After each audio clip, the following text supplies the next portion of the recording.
What's up, world? It's your boy ChanceTheTruth, and I'm coming back to you once again. Sorry it took me a little minute to get back with y'all on these questions and also to just be relevant as far as what's going on in the world. Personal stuff in life, trying to get the semester right in school, want to make sure that I come out on top because if anybody know me, they know that I am a perfectionist. In any case, let's just jump straight on in. The first question that I have is monogamy. Why can't people in the LGBT be with one, or is it that they want open relationships? When it comes to that, I feel like not just in the LGBT community, but in any community, I mean, it's an individualistic kind of thing. When you're dealing with someone and y'all have to come to an agreement, I believe that every relationship is different. I believe that you guys make the boundaries of your relationship and should not let social factors or anything of that matter interfere with what you and that other individual have agreed upon. I do believe that you can be faithful in a LGBT community relationship as well as a straight relationship. I believe that it's just what you want, what is your expectations, and what are your standards as to what you will accept from an individual. The next question I got is, why do friends that are HIV positive enjoy sleeping with married men? They get upset once their tea comes out. Then they automatically assume that their friend spilled tea when that's not the case. I think people should be more conscious of who they deal with. You know, and it's not your fault that somebody found out that they got HIV. I'm kind of glad that they found out. I mean, no, I'm not kind of. I'm actually glad that they found out, because whether you straight, gay, bi, or indifferent, you should not go around sleeping with people, not letting people know your status when you know that you can affect them. That's just not right. I don't see no right in it. I'm just sorry. I don't see no right in it or whatever.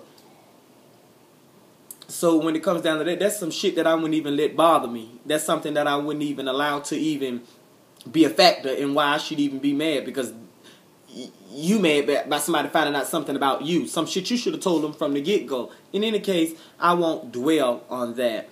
I'll move forward. Another question is, why does the LGBT community automatically deny rights in certain situations, areas, and cities? Also, is gay a choice, or does it come natural? That's a twofold question. I got a lot of gay questions tonight for whatever reason, but that's fine. Well, it all comes, you have to understand the timing that you're living in. You also have to understand social factors, different places, different things, different acceptance levels in different places. And I believe as a person in the LGBT community, you must, know your position wherever you go. As a person in life, fuck the LGBT community. As a person in life, know your position.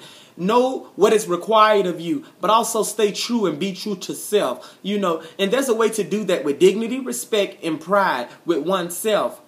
Point blank, period. That's how I feel about that situation. So I wouldn't be so concerned about what others will accept and what others won't accept. I always love you, stay true to self. But if you carry yourself with some character, a good character, respect, and integrity, I don't feel like it will be an issue, with whomever you deal with. And if there is still an issue, that's their problem. Something that you cannot change with that person or with these people, settings, groups, wherever you are. Just be respectful to yourself and be respectful to the environment as a whole, and I think it'll work out in your favor, Moving forward, another question, and is to say, why do people have so much negative things to say about a person when they're not around or they're in a higher place in life? We have to be delivered from people. We have to be delivered from the social aspect of life. If you don't, you will continue to feel like you are a failure, and you will continue to hurt your feelings because you're looking from something from somewhere that really does not exist. We as people mimic what we see. And when you're not mimicking what you see, or when you're not down with a certain clique, then you're not looked or viewed upon as cool. And that's okay. But long as you're striving for the goals that you're striving for, long as you are accomplishing those goals, long as you are happy in the place that you at, do not be concerned about a friend, an enemy, or anyone else who do not like, do not care for. I mean, because at the end of the day, if a nigga like you, they like you. And if they don't like you, they don't like you. Regardless if you move to New York, Atlanta, LA, Dubai, Paris, it doesn't matter. If people are for you, they are for you. If they're not for you, they are not for you. And I would say to you, fuck it. Let it go. Don't waste no dead weight beating the damn dead horse. It just is not going to work. I'm sorry. It don't work that way. It will never work that way. You know, and I'll take some time now just to sit back and gather all of those questions. Another question that I was asked, because I'm sorry, it was a twofold question. And the second part to that question, and I'm so sorry that it slipped my mind. Also, is gay a choice, or does it comes naturally? I believe that God doesn't put no more on you than you can bear. I believe that he knew us before we came into the womb, and he knew who we was. He knew who we would be as we would live this life, and he know what we would end up at. So I can't honestly say if it's a choice. I can't honestly say if it's you're born that way. What I can say is that it's something that's on the inside of you, and it is a struggle, and it is a battle like any other thing in life. And I will say it's not nothing to play with, because it is very strong.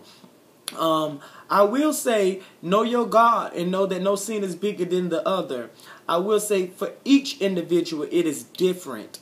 So love you no matter what. I believe that if you love you, God respects that. I believe that, because whether it's a choice or whether it's destiny, whatever the case may be, it's your life.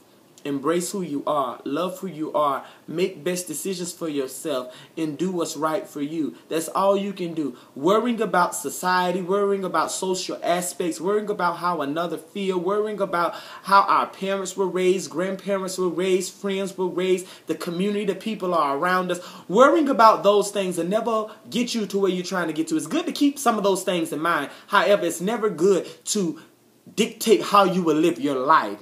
Because measuring up to another's measuring stick will never measure out to your life. Whether you do good in life or whether you do bad in life, it's really indifferent, because people will still have something to say about you. So I would say to you, forget it all. Love you. Embrace you. Be happy with you. That's for every question that I've answered tonight. The key to living life and the key to being successful is sticking true to self, living to the fullest, knowing who you are, and if you're spiritual and love God, knowing whose you are. That's what I would say to that. Yours truly, the one and only Chance the Truth. I want to give a shout out to all of those people, you know who you are, who are involved and who are asking questions and who seek answers. I want you guys to stay involved. I'm trying to take this thing somewhere, and I do apologize for not coming up to y'all, but I had to deal with some personal things in my life as far as making sure that I'm on target, making sure that I'm passing these classes, making sure that I'm still a success at the end of the day. Thank y'all very much, and have a blessed day. Yours truly, the one and only Chance the Truth.